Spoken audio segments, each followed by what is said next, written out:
حضرات صحابہ نے یہی سمجھا تھا کہ دولتیں کمائیں، تجارتیں کی، زراعتیں کی، اللہ نے دولت دی مگر اس کو مقصود اصلی نہ سمجھا، مقصود کا ذریعہ سمجھا، مقصود اصلی حق تعالی شانہ اور ان کی محبت کو سمجھا،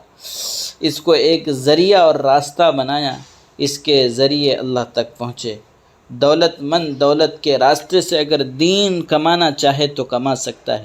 ایک غریب آدمی اپنے جان اور جسم کے ذریعے دین کماتا ہے،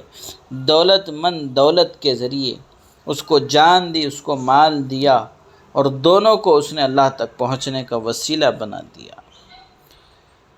انبیاء علیہم السلام نے دولت کمانے کا حکم بھی دیا، فرمایا کسب الحلال فریضۃ بعد الفریضہ،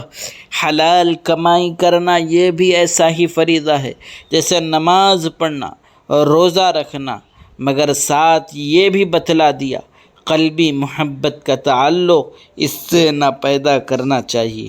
محبت کا تعلق صرف اللہ کی ذات سے رکھنا چاہیے،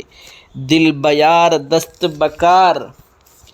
دل مالک کے اندر لگا ہوا ہو، ہاتھ پیر کاروبار میں لگے ہوئے ہوں، دل کاروبار میں لگا ہوا نہ ہوں۔